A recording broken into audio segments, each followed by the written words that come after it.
संयुक्त राष्ट्र संघ यानी कि यूएनओ। आज की वीडियो में हम आपको यूएनओ के बारे में सब कुछ बताने वाले हैं। यूएनओ की फुल फॉर्म की बात की जाए तो यूनाइटेड नेशन ऑर्गेनाइजेशन इसका फुल फॉर्म होता है। इसकी स्थापना हुई थी 24 अक्टूबर 1945 को। इसमें सदस्य देश है 193 अब तक, यानी अगर मैं बात करूँ 2023 की तो 2023 में इसमें 193 सदस्य शामिल हो चुके हैं। इसका मुख्यालय यानी हेडक्वार्टर कहाँ पे बच्चों? न्यूयॉर्क में है। अब इसके उद्देश्य जान लेते हैं। क्या जान लेते हैं इसके उद्देश्य? क्या आखिर भाई उद्देश्य क्या है? क्योंकि सब कुछ बनाने के पीछे उद्देश्य होता है। तो वैसे ही यूएनओ जब बना तो इसके पीछे एक उद्देश्य है। तो उद्देश्य क्या है? देख दो, विश्व में शांति बनाए रखना, यानी जो वर्ल्ड है, वर्ल्ड के अंदर क्या बनाए रखना है सबको? शांति। क्या बनाना है बच्चों? शांति। सबसे पहला और इम्पोर्टेंट मोटो था इनका कि यूएनओ बना तो रहे पर इसका सबसे इम्पोर्टेंट काम क्या होगा कि वर्ल्ड में शांति बनाए रखने का। ठीक है, तो वर्ल्ड में क्या बनेगी? शांति बनेगी। देश के बीच विवाद को बातचीत से सुलझाना। देश के बीच में अगर देश ए है, देश बी है, इन दोनों में लड़ाई हो रही है, किसी बीच कोई चीज़ को लेकर मसला है, कोई दिक्कत है, तो इसको बातचीत से क्या की जाएगी? सुलझा दी जाएगी कि भाई तुम्हारे में जो भी प्रॉब्लम है बातचीत करके इसको ख़त्म करो। ठीक है, सीधा लड़ाई नहीं करना, बातचीत करना है। तो इसका सेकंड मोटो ये था। तीसरा है देशों की मदद करना। ये जो 193 देश है इनको सबको सपोर्ट करना, सबको क्या करना? हेल्प करना। अब ऐसा नहीं है कि 193 देश तो हैं पर यूएनओ केवल 5 देश या 10 देश की हेल्प करता है, नहीं, ऐसा गलत है।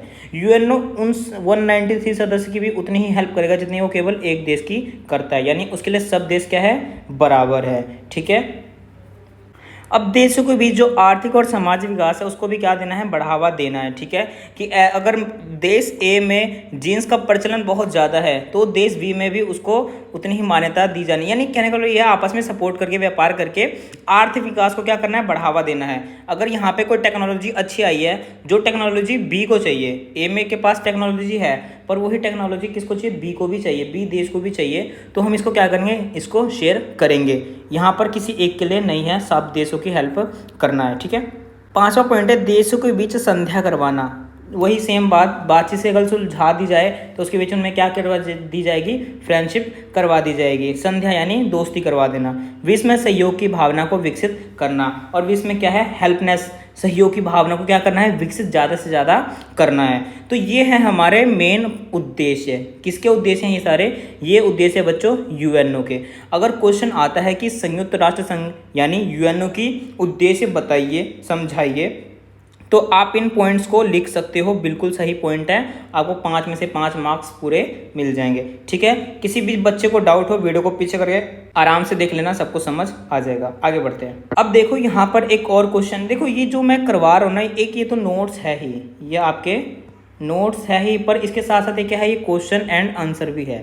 ठीक है, इसलिए मैं बोल रहा हूँ ये क्वेश्चन के साथ आंसर है प्लस नोट्स भी है, तो आपके दोनों चीज़ यहाँ पर मैं कवर कर रहा हूँ, जिससे आपको दिक्कत नहीं होगा। अब आपको एक ही वीडियो में सब कुछ मिल जाएगा। ठीक है, तो अगला क्वेश्चन हमारे पास है कि संयुक्त राष्ट्र के प्रतीक चिन्ह क्या है, यानी जो इसका लोगो है, क्या है इसका जो लोगो है, वो लोगो क्या है? आपने ऊपर देखा ये लोगो है, ये जो चीज़ है ये लोगो है। क्या है बच्चों? ये लोगो है।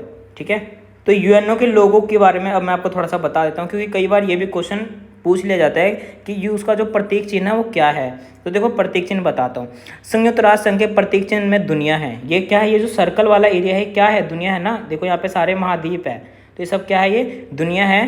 दुनिया का एक नक्शा बना हुआ है, इसके चारों तरफ जैतून की पत्तियां हैं। ये क्या है बच्चों? ये है जैतून की पत्तियां। ये पत्तियां विश्व में शांति का संकेत करती है, और ये जो पत्ती है विश्व में क्या स्थापित करती है? शांति।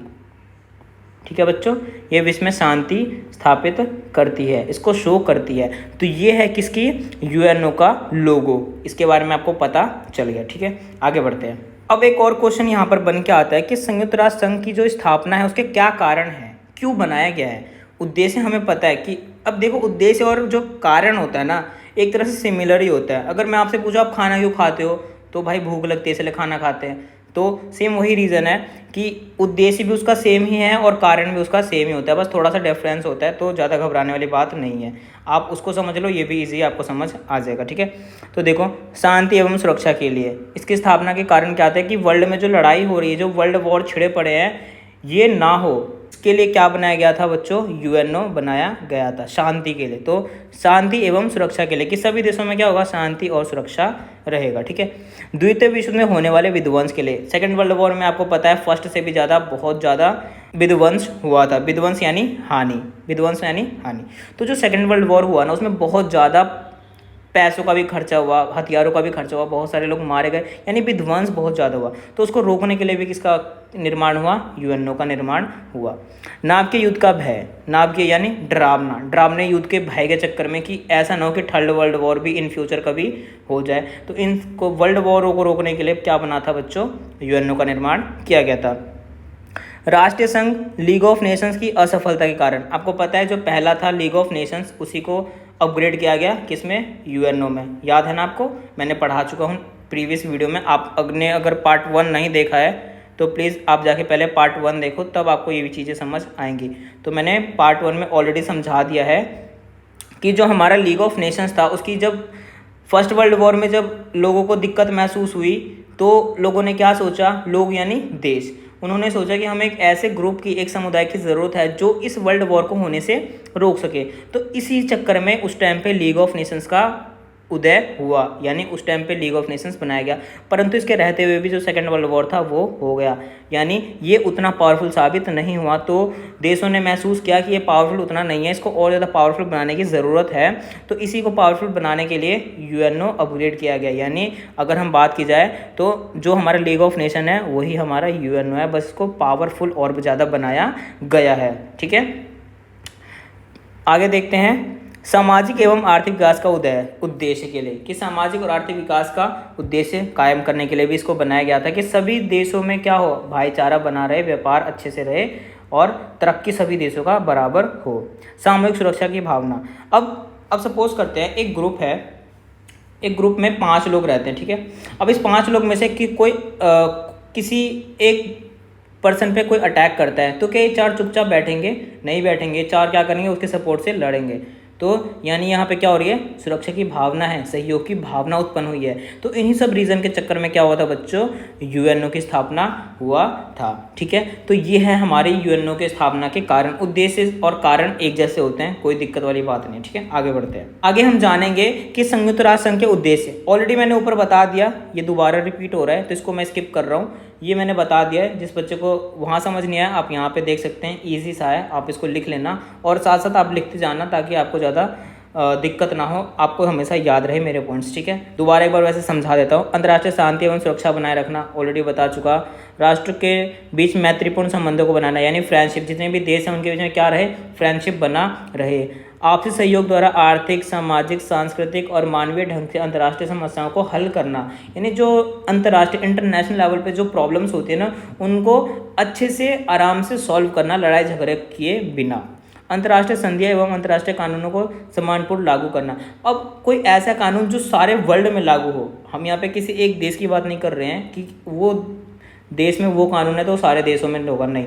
यहाँ पर हम ऑल यानी सारे देशों के लिए ऐसा कानून बनाएंगे जो सभी पर लागू होता है। ठीक है, और उसको सबको मानना भी पड़ेगा, ये है। उसके बाद है राष्ट्र की प्रादेशिक अखंडता एवं सांतरिक स्वतंत्रता का आदर करना, यानी जितने भी देश है उसकी स्वतंत्रता का बिल्कुल सम्मान करना।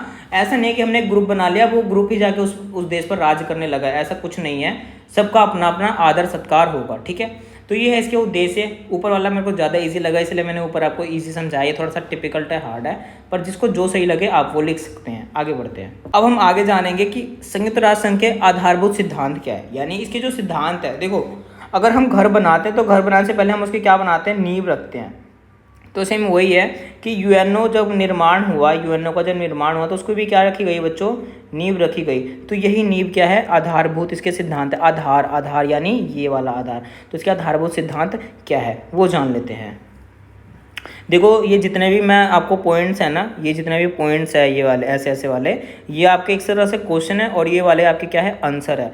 तो आप इसको ऐसे भी याद रखो और नोट्स के वे में भी आप याद रखो, बहुत इजी हो जाएगा आपके लिए लिखने में, और इसको आप एक्सप्लेन बहुत इजी कर लोगे। बहुत सिंपल लैंग्वेज में मैंने आपके लिए नोट्स बनाए हैं। जिस बच्चे को ये नोट्स पर्सनली चाहिए, PDF चाहिए, वो मुझे नीचे कमेंट करके बता देना, मैं उस बच्चे को नोट्स प्रोवाइड करवा दूंगा। ठीक है, आगे बढ़ते हैं।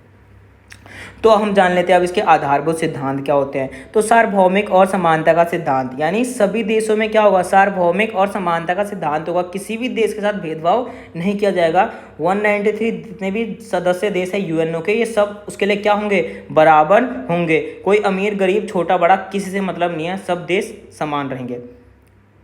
सद्भावना का सिद्धांत, सभी के लिए आदर होगा, एक जैसा सब कुछ होगा। विवादों को शांतिपूर्ण समाधान का सिद्धांत, यानी जितने विवाद अगर 193 सदस्यों के बीच में मान लो किसी सदस्य 1 और 2 में क्या हो जाता है, विवाद हो जाता है, और ये यूएनओ के पार्ट है, तो इसको शांतिपूर्ण तरीके से सुलझाया जाएगा। ऐसा नहीं कि सीधा लड़ाई पे उतर आएंगे ये लोग, ऐसा कुछ नहीं होगा। इनको आराम से समझाया जाएगा, शांतिपूर्ण तरीके से इसका समाधान निकाला जाएगा। ठीक है। बल प्रयोग का निषेध, यानी इसका सबसे, ये देखो, बलपूर्वक यानी लड़ाई बिल्कुल नहीं करना है। अब ऐसा भी नहीं है कि आपको कोई चांटा मार दे, घूसा मार दे और आप बिल्कुल मर मिट के तैयार हो गए, ऐसा कुछ भी नहीं है। अगर आप पे अगला अटैक करेगा तो ऑफकोर्स हम भी अटैक करेंगे, परंतु सबसे पहले हमें क्या करना है, उससे शांतिपूर्ण तरीके से बात करना है। ठीक है। बल का प्रयोग बिल्कुल नहीं करना, यानी बल का प्रयोग बिल्कुल भी नहीं करना। ठीक है। अब इसके बाद अगर कुछ ऐसा होता है तब बिल्कुल हम बल का प्रयोग करेंगे, परंतु हमारे सिद्धांत में है कि हमें बातचीत से सुलझाना है और बल का प्रयोग बिल्कुल भी नहीं करना है। ठीक है। सहायता का सिद्धांत है कि हमें सबकी सहायता करनी है, जितने भी हमारे देश है सबकी क्या करनी है, हमें सहायता करनी है। ठीक है। तो ये थे बच्चों इसके आधारभूत सिद्धांत। क्या थे आधारभूत सिद्धांत किसके, यूएनओ के। ठीक है। यूएनओ यानी यूनाइटेड नेशन ऑर्गेनाइजेशन। ठीक है। आप याद रखना फुल फॉर्म वगैरह।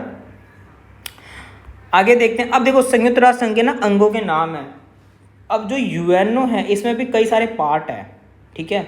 यूएनओ के क्या है बच्चों, कई सारे पार्ट है, और वो ये सारे पार्ट ये हैं, ये जितने पार्ट है ना, 1 2 3 4 5 6 पार्ट है यूएनओ के।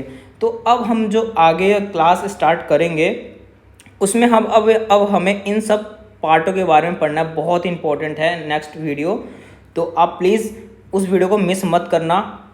इन पॉइंट्स में से हमेशा कुछ ना कुछ क्वेश्चन आता है, आपसे पूछ लिया जाएगा कि सुरक्षा परिषद के बारे में बताइए, क्या होता है, कैसे कार्य करता है, इसके अंदर क्या क्या चीज़ें होती है, महासभा बताइए, सचिवालय समझाओ। और ये 5 नंबर के क्वेश्चन आते ही आते हैं, 100% आते हैं। ठीक है। तो आपको आगे वाली जो वीडियो है उसको बिल्कुल मिस नहीं करना है। ठीक है। क्योंकि आने वाले वीडियो में मैं आपको ये सारे पार्ट्स के एक्सप्लेन करूँगा। ठीक है। आज हम यहीं पर क्लास को एंड करेंगे इन नामों को जानकर, और जो हमारी नेक्स्ट कल की क्लास होगी उसमें मैं सुरक्षा परिषद एक्सप्लेन करूँगा। ठीक है। तो हम फटाफट इसके नाम जान लेते हैं। तो देखो इसके कितने अंग है, 6 अंग है। आप ऐसे याद रखना, यूएनओ कितने अंग है, 6 अंग है। ठीक है।